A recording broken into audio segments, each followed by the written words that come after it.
करोड़ी मल की होशियारी। एक गांव में करोड़ी मल नाम का एक जमींदार रहता था, जो गांव के भोले भाले लोगों को पैसा देकर उनसे भारी ब्याज वसूलता था और उनके खेत पर कब्जा भी कर लिया करता था। उसकी पत्नी मंजरी एक मूर्ख स्त्री थी। अरे कहाँ हो मंजूरी, जल्दी से एक कप चाय लेकर आओ, मुझे काम पर जाना है। ला रही हूँ जी। कितनी देर से यही बात बोल रही हो कि ला रही हूँ ला रही हूँ। अरे कब लाओगी हैं? जल्दी से मुझे एक कप चाय दे दो। हाँ।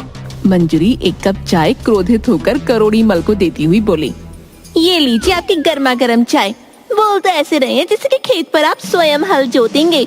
अरे दूसरों का खून पीने के अलावा आपने अपने जीवन में कोई दूसरा काम किया है क्या?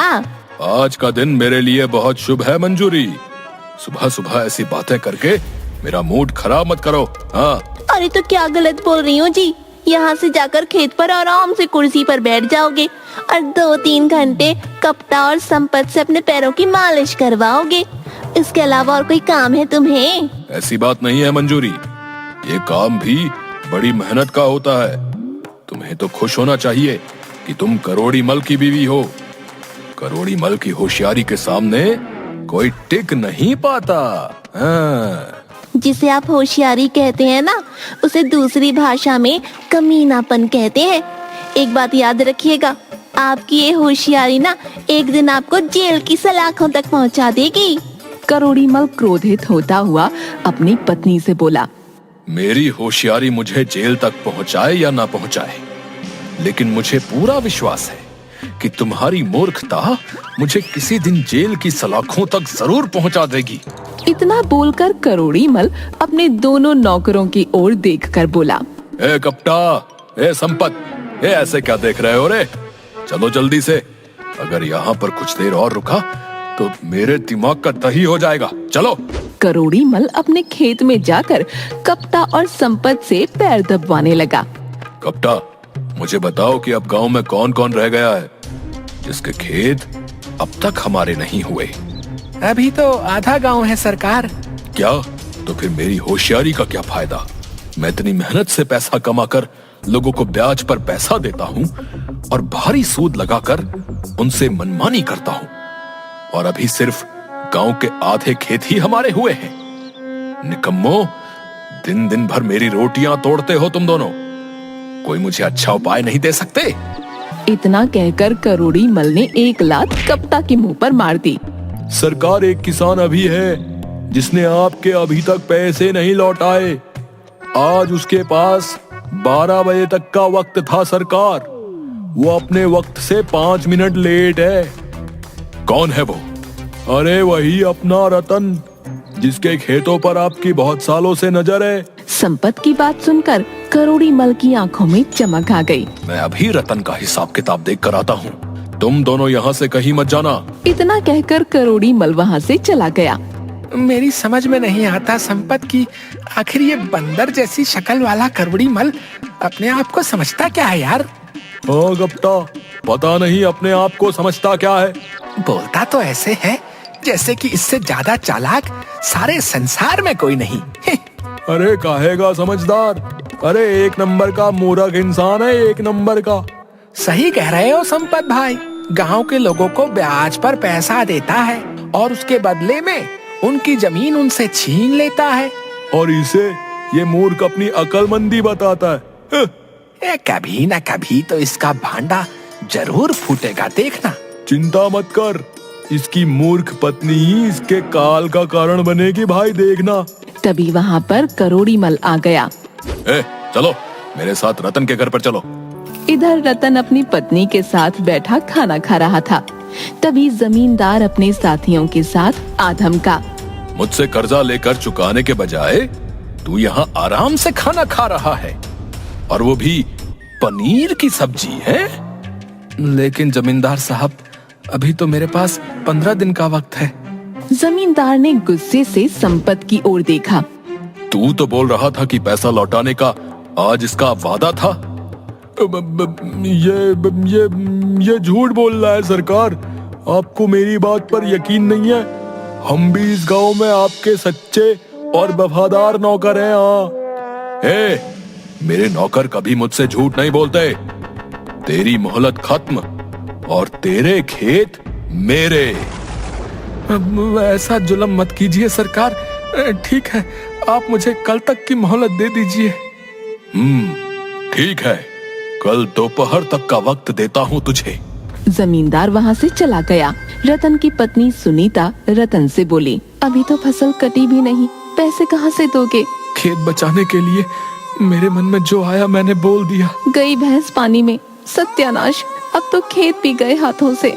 बस करो सुनीता, मुझे कुछ सोचने दो। मेरी कुछ समझ में नहीं आ रहा। हमारे पास तो 15 दिन का वक्त था, अचानक से करोड़ीमल यहाँ पर पैसे मांगने क्यों आ गया? जिस तरह से उसका नौकर संपत उससे बात कर रहा था, उससे मुझे यही लगता है कि उसने करोड़ीमल से झूठ बोला है। उस कलमुए को झूठ बोलने की आखिर क्या जरूरत थी? उसके एक झूठ से हमारे खेत हमारे हाथ से जा सकते हैं। सारा गांव जानता है कि कपटा और संपत दिन भर करोड़ीमल की चापलूसी करते रहते हैं, और करोड़ीमल को कौन नहीं जानता। हो ना हो कपटा और संपत में से किसी एक ने डरते हुए ये झूठ उससे बोला है। अब यहाँ पर खड़े खड़े जेम्स बॉन्ड बनना बंद करो और ये सोचो कि आगे करना क्या है। फिलहाल तो मैं कुछ देर के लिए अकेला रहना चाहता हूँ, ताकि कुछ सोच सकूं। और तुम जब तक मेरे आसपास रहोगी तो मैं कुछ सोच नहीं पाऊंगा। मैं जंगल जा रहा हूँ, सिर्फ वही एक जगह है जहाँ एकांत में बैठकर मैं कुछ उपाय सोच सकता हूँ। रतन जंगल निकल गया। अचानक रतन की नजर एक साधु पर पड़ी, जो कि आंखें बंद किए हुए तपस्या कर रहे थे। एक सांप फन फैलाए ऋषि के सिर पर मंडरा रहा था। वो सांप ऋषि को डसने ही वाला था कि रतन ने एक लकड़ी से उसे भगा दिया। ऋषि की आंखें खुल गईं। ये सांप मुझे डसकर मुझे मार देता। तुमने मेरी जान बचाई बेटा, और तुम्हारी वजह से मेरी तपस्या भी पूरी हो गई। मैं तुम्हें कुछ देना चाहता हूँ। इतना कहकर उस ऋषि ने एक चमकदार पीतल की चप्पल रतन को दे दी। ये क्या बाबा, मैंने आपकी जान बचाई और आप मुझे ये पीतल की चप्पल दे रहे हैं? बाजार में ये कौड़ियों के भाव भी नहीं बिकेगी। मूर्ख मनुष्य, ये कोई मामूली चप्पल नहीं है, ये बोलने वाली चप्पल है। तेरी समस्या का निदान इन्हीं चप्पलों में छिपा है। बाबा, मेरी समस्या का निदान ये पीतल की चप्पल है नहीं, बल्कि धन है। मैंने कुछ समय पहले गांव के जमींदार व उस करोड़ीमल से कुछ रुपया ब्याज पर लिया था, और उसे चुकाने के लिए मेरे पास 15 दिन का समय था। लेकिन वो आज ही अपने पैसे मांगने आ गया, वो भी ब्याज सहित। अगर मैं उसे पैसे नहीं दूंगा तो वो मेरे खेत पर कब्जा कर लेगा। बाबा, करोड़ीमल ने न जाने कितने लोगों की जमीन पर ऐसे ही कब्जा किया है। मूर्ख मनुष्य, धन किसी भी समस्या का समाधान नहीं होता। मेरी बात पर विश्वास कर। तेरी समस्या का निदान, और यहां तक कि सारे गांव की समस्या का निदान, इन्हीं चप्पलों में छुपा हुआ है। ये बात तुझे कुछ समय बाद स्वयं पता लग जाएगी। बाबा, आप करोड़ीमल को नहीं जानते।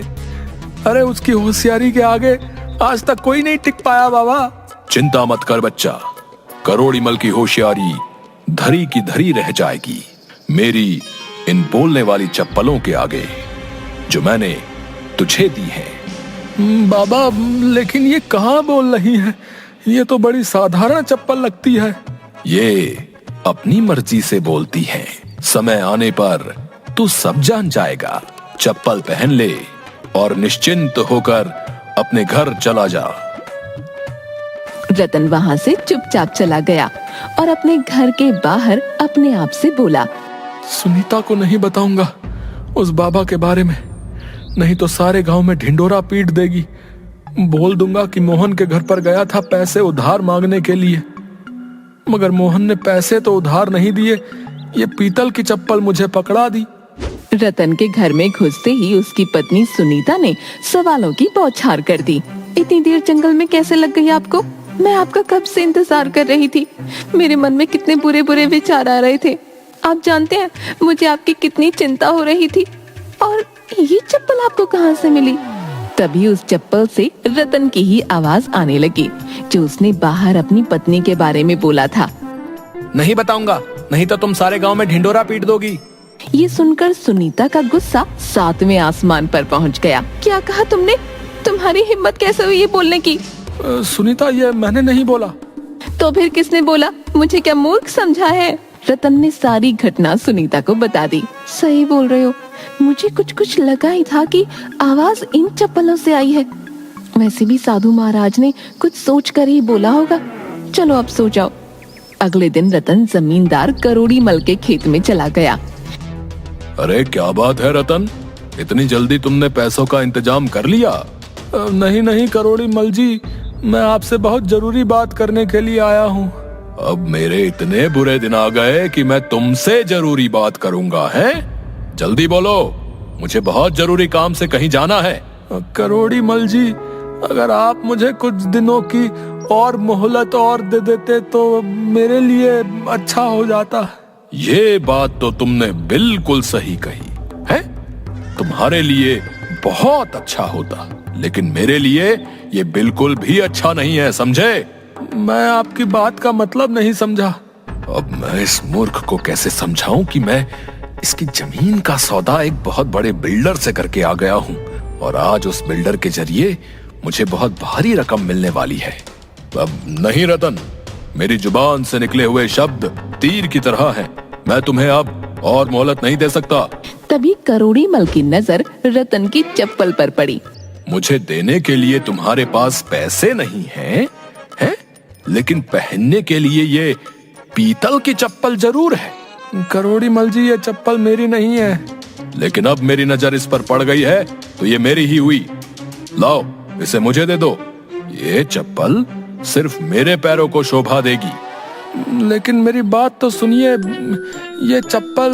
कपटा, संपत, छीन लो इस रतन के पैरों से चप्पल।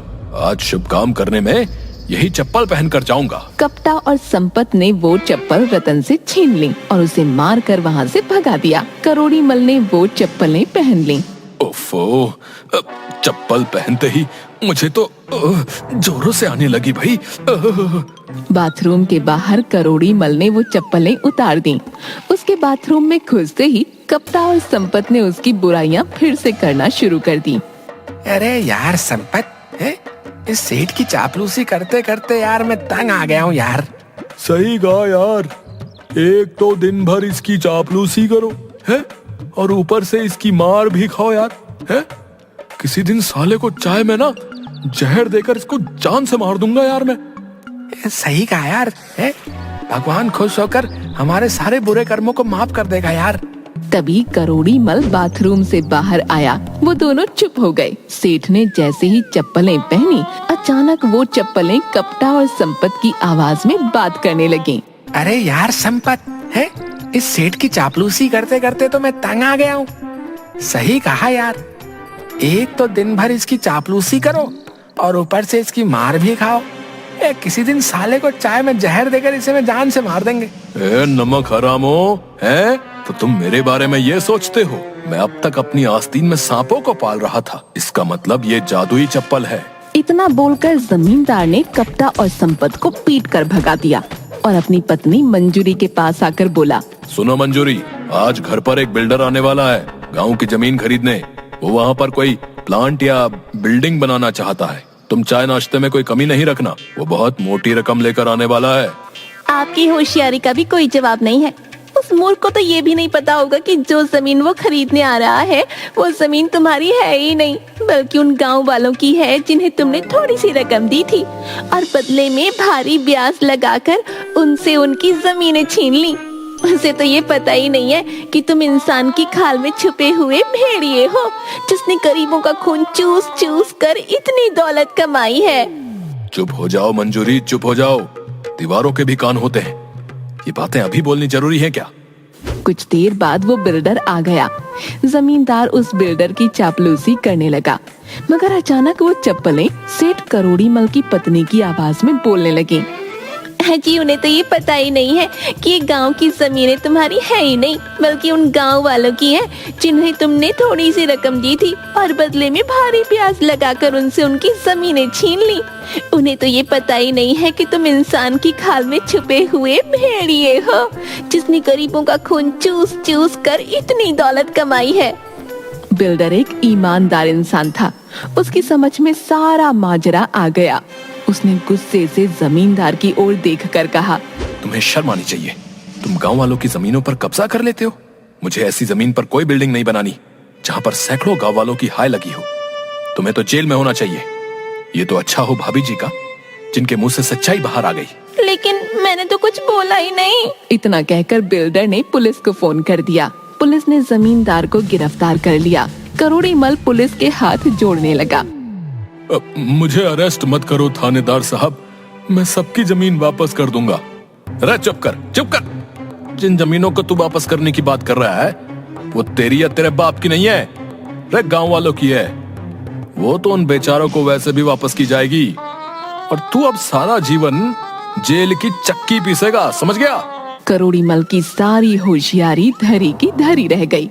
रतन खुशी खुशी अपनी जमीन के कागज ले आया। वो अपनी पत्नी को सारी घटना बता ही रहा था कि तभी वो ऋषि प्रकट हो गए। बेटा, मैंने तुमसे कहा था ना कि तुम्हारी और सारे गांव की समस्या का समाधान इन चप्पलों में छुपा है। देखो, इन चप्पलों ने सारे गांव की समस्या का समाधान कर दिया। इतना कहकर वो ऋषि रतन के हाथ से उन चप्पलों को लेकर गायब हो गए।